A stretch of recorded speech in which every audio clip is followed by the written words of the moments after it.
شوقنا ماذا نقول فكلامنا عنه. Kesulitan yang dialami Rasulullah Shallallahu Alaihi Wasallam dan pengikutnya belum berakhir meski boikot telah dicabut. 6 bulan setelah pencabutan boikot, Abu Thalib jatuh sakit dan akhirnya meninggal. Tekanan boikot terbukti terlalu berat baginya. Pada akhir menjelang meninggal, utusan Quraisy menjenguknya. Di tempat inilah mereka menawarkan perdamaian pada Muhammad SAW, asalkan beliau mau menghentikan kritikannya pada keyakinan dan Tuhan mereka. Namun Rasulullah SAW mengabaikan tawaran itu, karena bagi beliau tidak ada Tuhan selain Allah dan Tuhan selainnya adalah batil.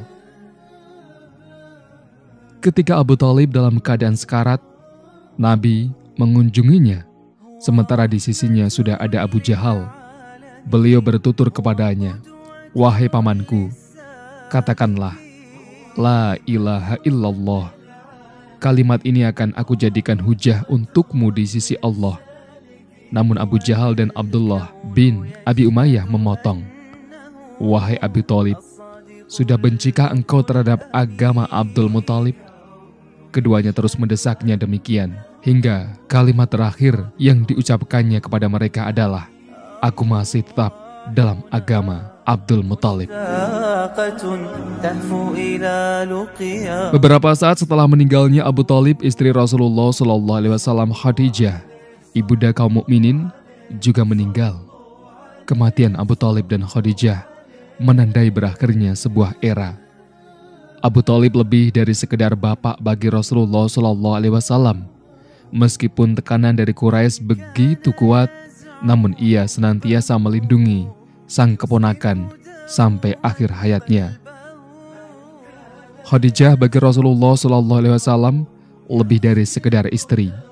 Beliau mengorbankan hartanya, tidak pernah putus dalam memberikan cinta, penghormatan, dan dukungan kepada Rasulullah SAW.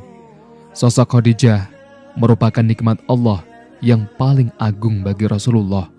Selama 1/4 abad hidup bersamanya, dia senantiasa menghibur saat beliau cemas, memberikan dorongan di saat-saat paling kritis, menyokong penyampaian risalahnya, ikut serta bersama beliau dalam rintangan yang menghadang jihad, dan selalu membela beliau, baik dengan jiwa maupun hartanya. Untuk mengenang itu Rasulullah bertutur, "Dia telah beriman kepadaku saat manusia tidak ada yang beriman.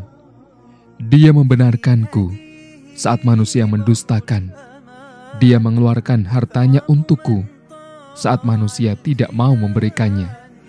Allah mengaruniaku anak darinya, sementara tidak dikaruniakan kepadaku dari selainnya." Kehilangan Abu Thalib dan Khadijah menciptakan kekosongan yang luar biasa pada kehidupan Rasulullah SAW. Kesendirian yang beliau rasakan di Gua Hira mengemuka kembali. Kesedihan yang beliau rasakan atas kematian Abu Thalib dan Khadijah begitu dalam, hingga tahun itu dikenal dengan sebutan Tahun Kesedihan. Dua peristiwa yang menyedihkan yang terjadi dalam masa yang berdekatan menambah kesedihan beliau. مشتاقة تهفو إلى لقيا الرسول.